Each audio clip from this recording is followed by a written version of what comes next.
Tony Stark एके iron man, इसकी journey MCU में बहुत ही ज़्यादा स्पेशल है बिकॉज ये एक बिलियनियर प्लेबॉय स्टड बंदा रह चुका है जो कि अपने पैसों की दम पे कुछ भी करने की कैपेबिलिटी रखता है। इसकी जर्नी बहुत ही ज़्यादा स्पेशल है। अब वो इसलिए है क्योंकि किस तरीके से एक प्लेबॉय बंदा अपने यूनिवर्स को प्रोटेक्ट करता है और अपने लोगों की हेल्प करता है, उसके बारे में दिखाया गया है। आज हम उसी के बारे में पूरी उसकी स्टार्टिंग से लेकर एंडिंग तक की जर्नी को जानेंगे। वीडियो को एंड तक देखना। अगर तुम्हें भी आयरन मैन पसंद है तो एक कमेंट जरूर कर देना और साथ ही साथ वीडियो को एंड तक जरूर देखना। अब ज़्यादा टाइम पास नहीं करते हैं, वीडियो करते स्टार्ट। टोनी स्टार्क एक सेल्फिश प्लेबॉय बिलियनियर और वेपन मैन्युफैक्चरर होता है। अफगानिस्तान में अपने नए वेपन के डेमोन्स्ट्रेशन के दौरान टेररिस्ट ग्रुप उस पर हमला कर देते हैं और साथ ही साथ उसे कैप्चर कर लेते हैं। वहां टोनी देखता है कि उसके बनाए गए जो वेपन है वो मासूम लोगों की जान ले रहे हैं। इसके लिए अपना भाई जो आयरन मैन है बहुत ही ज्यादा सैड फील करता है और साथ ही साथ एक बॉम्ब ब्लास्ट में शार्पनर उसके दिल के पास पहुंच जाता है, जिससे रोकने के लिए एक इलेक्ट्रोमैग्नेटिक उसके सीने में लगाया गया है। अपने फिलो कैपेटिव येनसिन के साथ मिलकर टोनी मिनिचराइज्ड आर्क रिएक्टर और पहला आर्मर सूट बनाता है और वहां से एस्केप करने में सक्सेस हो जाता है। येनसिन अपने जान देकर टोनी स्टार्क को सेकंड चांस देता है ताकि वो वहां से भाग सके और खुद को सेव कर सके। टोनी स्टार्क वापस आकर वेपन्स मैन्युफैक्चरिंग करना बंद कर देता है और साथ ही साथ advance iron man suit mark 2 और मार्क 3 बनाना स्टार्ट कर देता है और अपने मेंटोर ओबडिस स्टैन जो कि आयरन मॉन्गर होता है उसको एक्चुअल में हरा देता है फाइट में। और साथ ही साथ वो मूवी के एंड में प्रेस के सामने ये कंफर्म कर देता है कि आयरन मैन कोई और नहीं है, एक्चुअल में टोनी स्टार्क ही आयरन मैन है। अपनी आइडेंटिटी वो रिवील कर देता है। I am Iron Man.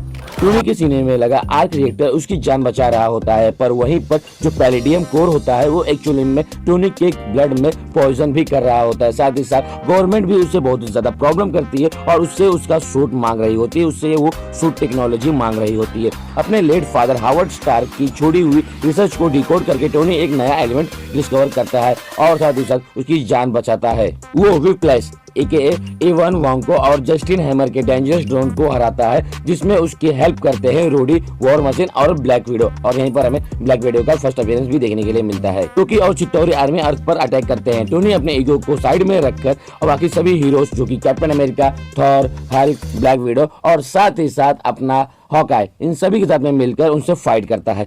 और साथ ही साथ न्यूयॉर्क को बचाने के लिए टोनी एक न्यूक्लियर मिसाइल को इंटरसेप्ट करता है और उसे वर्म होल के थ्रू स्पेस में ले जाता है। वो ऑलमोस्ट मरने वाला ही होता है पर आखिरी सेकंड में बचा लेता है हल्क के द्वारा। न्यूयॉर्क के इस इंसिडेंट के बाद Tony post traumatic stress disorder panic attack face करता है। वो दिन रात काम करके डजन्स ऑफ नए सूट, जिसे हम आयरन लीजन के नाम से जानते हैं, एक्चुअल में वो उससे बनाता रहता है, क्योंकि उससे पता चल चुका होता है कि एक्चुअल में आउटर स्पेस में बहुत से ऐसे लोग हैं जिसके वजह से अर्थ सेफ बिल्कुल भी नहीं है। मैंड्रिन और एल्ड्रिक किलियन जिससे एक्चुअल में वो अटैक कर देते हैं टोनी के घर पे और साथ ही साथ उसके सूट पर, जिसके वजह से उसका सूट खत्म हो जाता है। उससे समझ में आता है कि सूट उसकी पावर नहीं है बल्कि उसका दिमाग ही उसकी पावर है। वो किलियन को हराता है, अपने सारे सूट डिस्ट्रॉय कर देता है, साथ ही साथ और फाइनली सर्जरी करवा के अपने चेस्ट के शार्पनर और आर्क रिएक्टर को निकलवा देता है। उसके बाद वांडा मैक्सिमो उसको एक डार्क विजन दिखाती है जिसमें सब अवेंजर्स मर जाते हैं और अर्थ तबाह हो जाती है। इस डर से अर्थ को फ्यूचर एलियन थ्रेट से बचाने के लिए वो ब्रूस बैनर के साथ मिलकर अल्ट्रॉन, जो कि एक ग्लोबल डिफेंस एआई होता है, एक्चुअली उसे क्रिएट करने लगता है। अल्ट्रॉन रफ हो जाता है और ह्यूमैनिटी को ही सबसे बड़ा थ्रेट मानकर उसे खत्म करने का प्लान बनाने लगता है।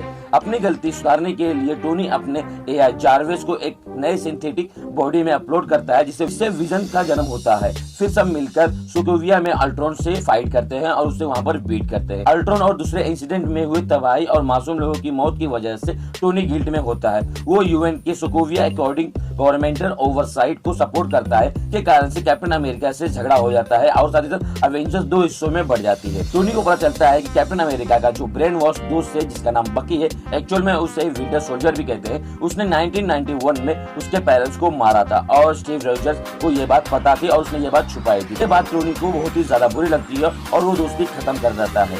टोनी यंग पीटर पार्कर को ढूंढता है और उसको गाइड करता है। वो पीटर के लिए एक मेंटोर और फादर फिगर बन जाता है ताकि पीटर उसकी तरह गलतियां बिल्कुल भी ना करे। इसके पहले वाली अगर तुम लोगों ने मेरी लॉन्ग वीडियो देखी होगी तुम्हें पता होगा मैंने पीटर की स्टार्टिंग से लेकर एंडिंग तक की जर्नी बताई है, जहाँ पर मैंने सिविल वॉर से लेकर नो वे होम तक की जितनी भी स्टोरी थी, जितने भी पॉइंट्स थे, जितने भी डिटेल्स थे, मैंने सभी को कवर किया है। उसकी लिंक तुम्हें भाई डिस्क्रिप्शन बॉक्स में तो ऑब्वियसली मिल ही जाएगी। अब आते हैं अपने जिस ट्रेड का टोनी 6 साल से वेट कर रहा होता है, जिसको हम एक्चुअल में थाइनोस नाम से जानते हैं, उसके कुछ बच्चे अर्थ पर आ जाते हैं और अर्थ से एक्चुअली में डॉक्टर स्ट्रेंज से इन्फिनिटी स्टोन लेने की कोशिश करते हैं, लेकिन अपना इन्फिनिटी स्टोन एक्चुअल में डॉक्टर स्ट्रेंज नहीं देते हैं। इसी कारण से अपना टोनी स्टार्क उन सभी से फाइट करता है और उसकी शिप पर ही बैठकर थाइनोस के प्लेनेट पर चला जाता है। डॉक्टर स्ट्रेंज साथ ही साथ Spiderman, guardian of the Galaxy मिलकर थाइनोस से फाइट करते हैं। थाइनोस उन सभी को बुरी तरीके से हरा देता है, इवन अपने आयरन मैन एके टोनी स्टार्क को जान से मार ही देता है और उसे बचाने के लिए doctor strange time stone actual में उसे दे देते हैं। थाइनोस स्नैप कर देता है टोनी के सामने, Peter Parker mister Stark I don't feel so good ये बोलकर खत्म हो जाता है और लिटरली ये देखकर ना अपना टोनी स्टार्क बहुत ही ज्यादा बुरा फील करता है और टोनी अकेला हारा हुआ एलियन प्लेनेट पे रह जाता है और साथ ही साथ उसके साथ कुछ और लोग भी रह जाते हैं। स्पेस में मरने के कगार पर होने के बाद कैप्टन मार्वल उसे रेस्क्यू करती है। टोनी एवेंजर छोड़ देता है, पेपर पॉट से शादी करता है और उनकी एक बेटी होती है, मॉर्गन स्टार्क नाम होता है उसका। वो आखिरकार वह शांति और फैमिली लाइफ पा लेता है जो हमेशा से उसे चाहिए होता है। 5 साल बाद जब एंटमैन टाइम ट्रेवल का आइडिया लेकर टोनी स्टार्क के पास आता है तो टोनी स्टार्क पहले तो मना कर देता है क्योंकि वो अपनी फैमिली को नहीं छोड़ सकता था, ना खोना चाहता था इस बार फिर से। पर पीटर पार्कर की याद में वो सोता नहीं है और वो टाइम स्पेस जीपीएस इन्वेंट कर लेता है। इसीलिए यह बंदा मुझे बहुत ज्यादा पसंद है, जिसका यूज करते हुए अपना टोनी स्टार्क और साथ ही साथ रॉकेट रकून ये लोग मिलकर एक टाइम ट्रेवल डिवाइस बना लेते हैं और पास में जाते हैं और वहां से वो लोग इन्फिनिटी स्टोन को लेकर आते हैं। स्टोन को लाने के बाद हल्क अपना स्नैप कर देता है और सभी लोगों को वापस लेकर आ जाता है। बट यहीं पर थोड़ी सी प्रॉब्लम हो जाती है और प्रॉब्लम ये होती है नेबुला और साथ ही साथ रूडी एके वॉर मशीन जो होते हैं एक्चुअली जब पास्ट में गए होते हैं तो वहाँ पर जो पास्ट वाली नेबुला होती है उसका जो कनेक्शन होता है, बोला जाए तो जो मैकेनिकल कनेक्शन होता है वो अपने पास्ट वाले मैकेनिकल नेबुला को भी दिखाई देता है, जिसकी वजह से थाइनोस को उनका पूरा आइडिया पता चल जाता है और जो पास्ट वाली नेबुला होती है वो एक्चुअली में प्रेजेंट टाइमलाइन में आ जाती है अवेंजर के साथ में मिलकर और वो वहाँ पर टाइम मशीन का यूज करते हुए